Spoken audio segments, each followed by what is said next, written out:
Welcome back, everyone, for another edition of The Final Mile, where we answer all of your questions. We've got 4 questions today. They come from a variety of places. So if you have a question for us, you can send it in as a YouTube comment. You can email us at info@freight360.net, or you can go right to our website, freight360.net. Let me try that again, freight360.net. Hit the contact button, and you can fill out a form to send your question that way. And while you're on our website, check out all of our other content, including the Freight Broker Basics course for a full-length educational opportunity to learn how to get your brokerage off the ground and grow it successfully. And as a caveat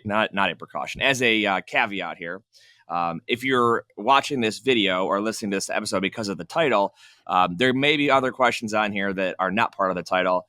You could always check the description box to see every question we're going to discuss. So first up, the first question came to us from our Facebook group, and it said, what details should be included in a load posting on DAT? So typically I'll answer it generically for any load board because they tend to all have the same options.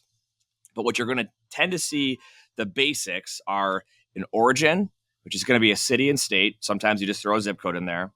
A destination, same thing, city, state. Equipment type, so whether that's a van, flatbed, reefer, RGN, et cetera, whatever that trailer type is. You're going to also have an option for the weight. So is it a 28,000 pound load? Is it a 42,000 pound load? That stuff's really important because that driver's going to know the heavier it is, the more fuel they're going to burn and consume to haul that, which will affect your rate. And then usually another required one is going to be the available date. So is it today? Is it tomorrow? Is it 2 days from now? But in addition to that, there tends to be some optional fields that you can really use to get additional information over. So there might be an option for the commodity, or there might be an option that it requires a team, or, you could put a rate in there if you want to offer a price to the drivers. And then you usually have some like freeform text comment fields, which you can do a lot of cool stuff with. And I highly encourage you to use those comment fields if you have pertinent information that a driver should know before accepting a load. For example, we already mentioned team, right? You might say this requires a team drivers to operate for X amount of hours per day.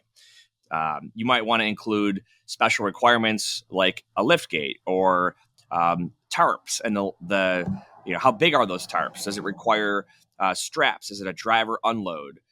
Driver assist in any way, shape, or form? So those are typically your basic data points you're going to put in a load posting. Ben, anything you want to add, or do you have any anecdotes on the comments fields? Those tend to be kind of the ones where people are like, why didn't you put this in here? You got anything there?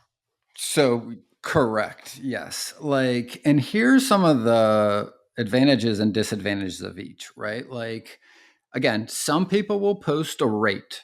Some people will post the same load without a rate and see which calls they get to each, right? And again, it depends on the situation, I think, as to whether or not you put a rate in there or you just put a post with no rate to see how many calls you get.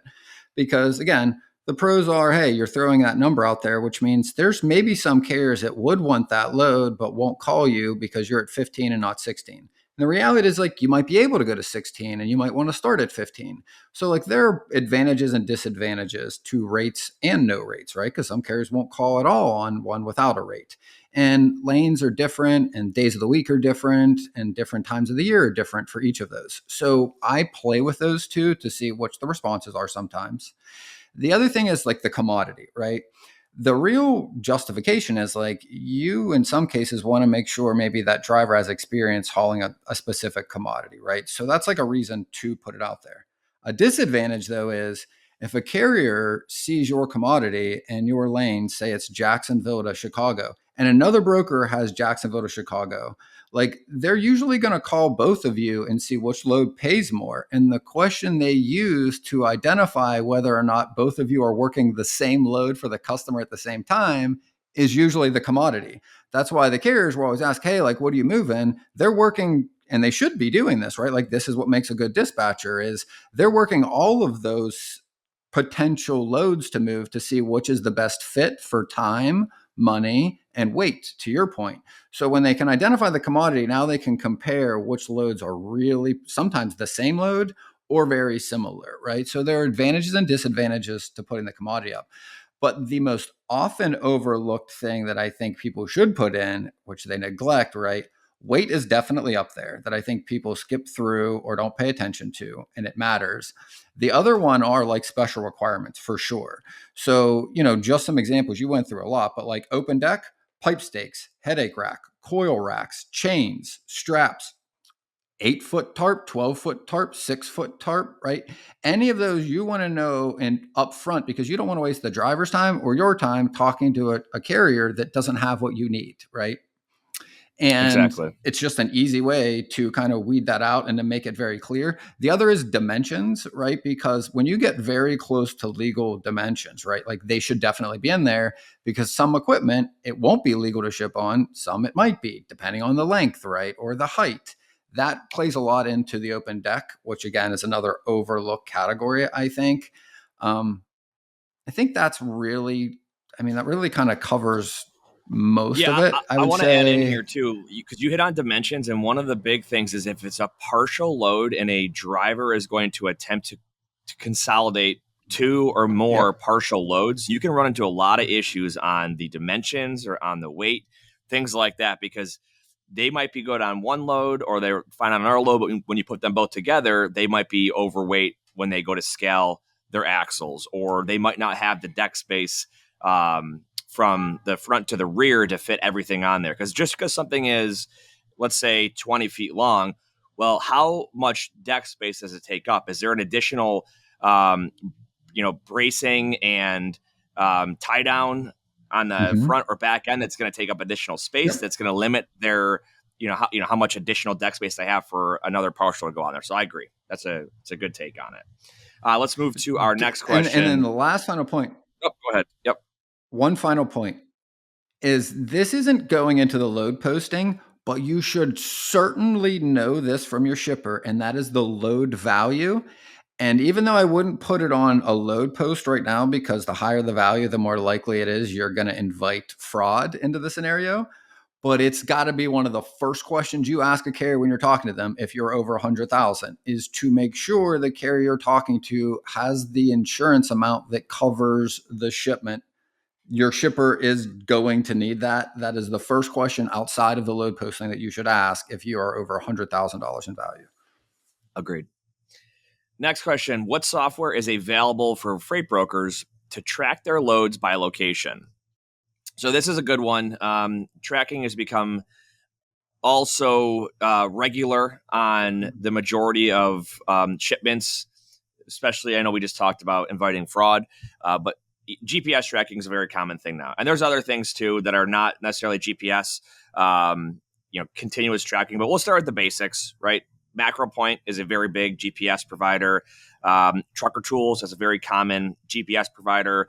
The ELD systems in a driver's cab track location, and they can oftentimes integrate in with either a TMS or with one of those GPS providers I just mentioned. I know the loadboard companies oftentimes have their own proprietary tracking available, sometimes included in your membership, sometimes at an additional cost. There are some companies out there that do single, like on demand, requesting a location from somebody via text, or like we had the guys from Quickscope on recently, where theirs was more designed to Yep. prevent information from being released until the location was verified. But this question went back to the common software to track loads. Check out MacroPoint, check out Trucker Tools. I'm sure there's others out there, and more will continue to be released into the marketplace. But those are your big two. You got any others for tracking as far as software goes? The only the only thing I would add is you covered everything I would have said related to software. The only thing outside that is, regardless of whatever software you have, you need to make sure you know where your trucks are, and you need to do that manually, either through an email or a phone call. If you don't have software on a load, like, you need to know where your trucks are. That needs to be documented. It needs to go into your TMS. That should be part of your day-to-day routines. You got loads over the road, you need to know where they are every single day. And in some situations, morning and afternoon, to just make sure they're tracking to where they need to go and that they have no issues. Getting ahead of Agreed. problems is the biggest way to create more time in your day.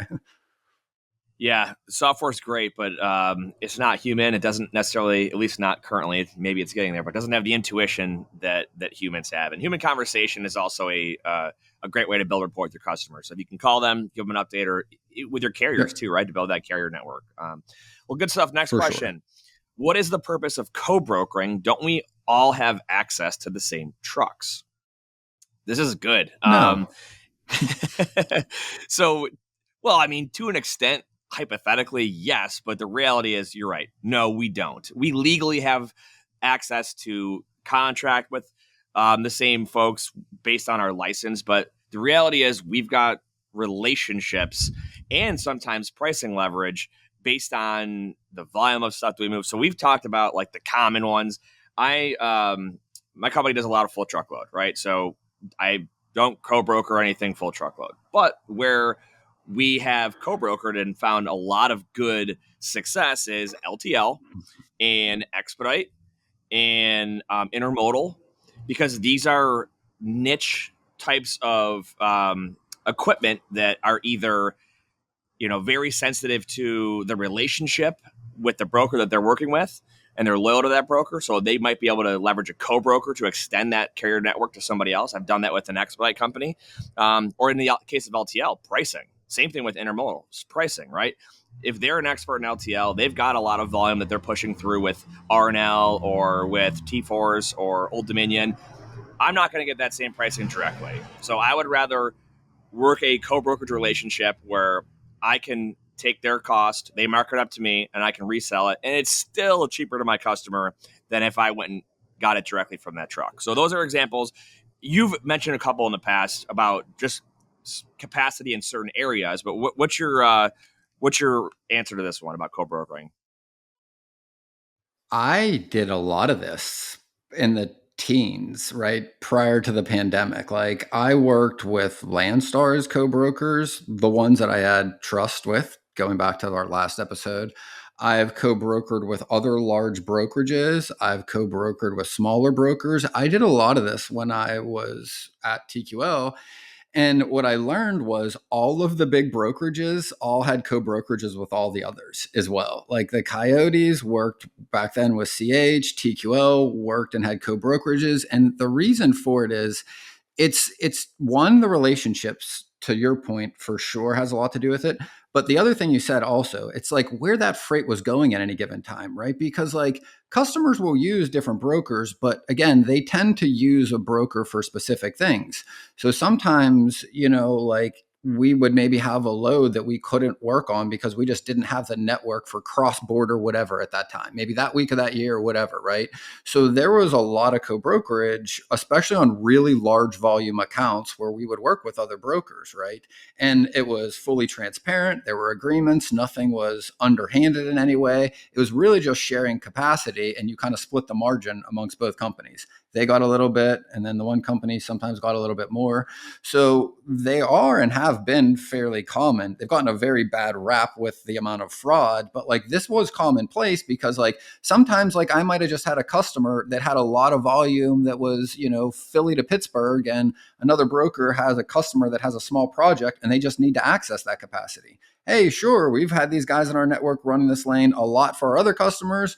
Happy to help you on this. You get involved in the project and it's over, right? So there are a lot of pros to even the way this used to be done in full truckload. It still can be done. It's just far less common now because of the fraud and what you're saying from a criminal aspect in our industry. But I think the term co-brokering gets a very negative rap when if it's done correctly, it's just a valuable way for two companies to work together to get the shipper, the customer, what they need when they need it, right? Yep, that's exactly right. And the one thing I know we didn't really on this discussion here, we didn't talk about what exactly is co-brokering. So make sure to go check out our other content. But this is different from double brokering. It is completely legal. It's contractual on paper, signed by all parties, and everybody's in the loop about what's going on. So just make sure if you're going to be doing it, there's a contract, and you'll see verbiage that lists who broker A is and who broker B is. And to give you a very, very Barney style example, we'll say the shipper is ABC Steel, and we'll just use me and you, Ben. Let's say that's your customer, ABC Steel. Yep. I'm, So you're Ben Logistics Freight Broker. I'm Nate Logistics Freight Broker, and you get the load from your customer. You give it to me because I have a truck, ABC Trucking, that can give you the service and the quality Yep. that you need that you otherwise would not have access to. So who does it help? Everybody. The truck gets the load that they want. I'm able to make a little bit of money off of your Yep. customer's relationship. You're able to make money and cover the load for your customer off of my relationship with the carrier, and the customer's taken care of and they're happy. So it's a win, win, win, win right there. Versus Yep. double brokering is much different. Good stuff. Let's go to our last question, and is what websites can I use to check and vet motor carriers before giving them a load? So I will start with the free, publicly available data, which is going to be through the FMCSA's Safer system. All right. So Safer, it's an acronym. If you just Google FMCSA and you go to the company snapshot, you can type in a motor carrier by their name, by their MC or DOT number. It's going to pull up their public profile, which will tell you things like their authority, um, you know, other profile information, maybe commodities that they might haul, their fleet size. Sometimes you'll see insurance.